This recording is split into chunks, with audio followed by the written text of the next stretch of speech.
Akira sits at his desk in the office, working, but suddenly the chief approaches him and starts yelling, berating Akira for taking time off due to a fever.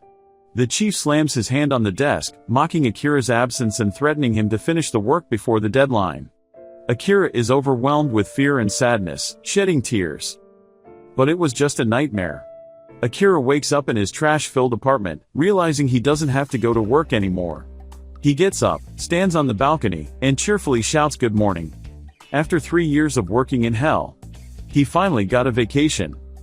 He cleans his apartment, getting rid of the trash bags by tossing them at the zombies outside. He does his laundry and wipes the toilet, completing 3 years' worth of cleaning in one go. Then he walks over to the refrigerator, grabs a can of beer, and drinks it all at once, bursting with joy and happiness. The simple act of enjoying a morning beer on what should have been a workday fills him with delight. On the TV, the news anchor reports from the channel headquarters, surrounded by zombies. People behind her are trying to close the doors while the zombies are preventing them. Internet and telecommunications are down, and there's no way for them to escape. They're uncertain if the government is still functioning. Before she ends talking, a zombie attacks the anchor, abruptly ends the broadcast. Akira watches the TV from his apartment, realizing that the situation is more dangerous than he initially thought. He chooses to ignore it and continue enjoying his day, drinking beer all day long. He goes to grab another can of beer, but to his dismay, he's run out. This devastates him, as his plans for the day are ruined. It's the worst day to run out of drinks. Nevertheless, he decides not to give up and ventures outside to get more beer, fully aware of the risks involved. In another apartment, a husband and wife have lost hope of survival, realizing that no one is coming to help them. The police and government are nowhere to be found. The husband steps onto the balcony and cries out for help. Unexpectedly, when he turns his head, he sees Akira clinging to a pipe. Both of them scream in fear, shocking the wife as well. Akira explains that the stairs are filled with zombies, preventing him from using them. The couple offers him shelter in their house, but he declines, stating that he's heading to the grocery store. They introduce themselves, and Akira asks if they need any groceries. They request toilet paper, and he promises to bring it on his way back. As he embarks on his journey, Akira notices that the number of zombies has increased since the previous day. He continues pedaling on his bike, refusing to turn back without his beer. Akira arrives at the market and parks his bike. Unbeknownst to him, there's another bike nearby with a camera on it, but he doesn't notice. He enters the store, searching for beer. As he approaches the refrigerators, he spots a girl, another survivor. Realizing he was singing a strange song about beer, he tries to fix his image and starts a conversation while selecting beer. However, when he turns his head, he finds that she has disappeared. He follows her and asks if they can exchange contact information. He sees her holding her phone, leading him to think she agrees. But to his surprise, she tells him that she doesn't want to team up with someone who risks their life for something non-essential like beer. Meanwhile, zombies start entering the market one by one through the gate. The girl looks at Akira, unaware of the approaching zombies. In an instant, Akira steps in front of her to face the zombies. Suddenly, the girl pulls him back just in time for a truck to crash into the store exactly where Akira was standing. The girl lands on top of him, surrounded by shattered glass and crushed zombies. However, Akira's attention is solely on her beautiful face and captivating eyes. After the chaos subsides, the girl quickly leaves in a hurry. Akira tries to follow her but notices that his bike has been damaged by the truck crash. Undeterred, he continues on foot until he discovers another means of transportation, a working scooter, a faster way to travel. However, his excitement is short-lived as he comes across a sleek, black motorcycle that catches his eye. He discards the scooter and chooses the motorcycle instead. As he enjoys riding the motorcycle, fulfilling one of his dreams, he parks it near his apartment upon arrival. Before climbing the pipe to reach his flat, he stops by the couple's apartment to check on them and give them what they asked for. Shockingly, he discovers the apartment in disarray and covered in blood, leading him to the grim realization that they have died.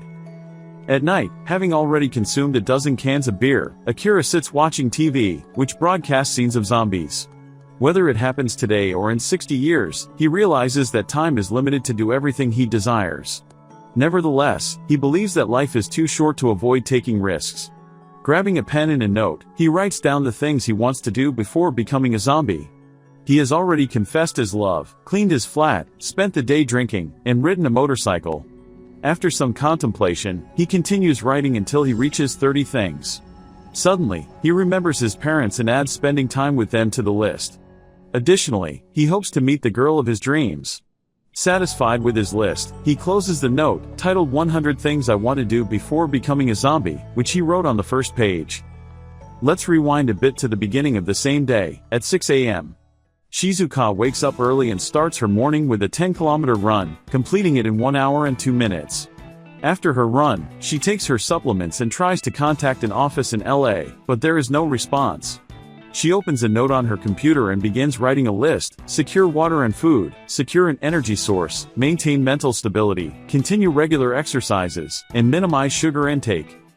To gather information and gain inspiration, she watches zombie movies. She notices that there might be 2 types of zombies, slow and fast.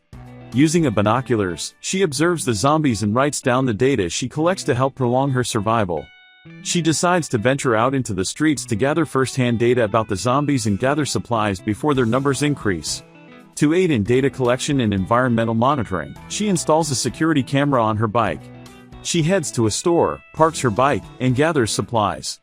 At one point, she considers taking a cupcake but decides against it to stay true to her goal of minimizing sugar intake.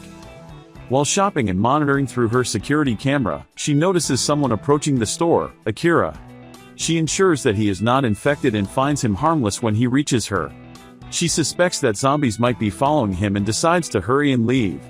Meanwhile, Akira talks to her, giving her the impression that he is a typical case and may not survive long with his mentality. Despite her surprise at how he has managed to survive thus far, she continues on her way out of the store. However, she notices a truck heading towards the store. Simultaneously, Akira follows her and asks for her contact information, mistaking her phone use for consent. Unbeknownst to him, she is actually using her phone to observe the environment through her security camera. Shizuka calculates the time it would take for the truck to hit the zombies attempting to attack her. As Akira tries to face them to protect her, unaware of her careful calculations, she pulls him before the truck crashes in. And she ends up saving his life. As before, she quickly leaves and heads to her flat. In her flat, Shizuka analyzes the data she has gathered. When she comes across the footage of Akira, she ponders how someone could find such happiness in drinking beer amidst these circumstances. This reminds her of her decision not to take the cupcake, and she momentarily wishes she had. Glancing at her list of 100 things to do to avoid becoming a zombie, she continues her analysis. Will Akira meet Shizuka again? Will they survive for long? To find out what fate has in store for them, don't forget to hit the subscribe button. Your support, in the form of likes and engagement, may just increase their chances of survival. Stay tuned for the next chapter of their thrilling journey.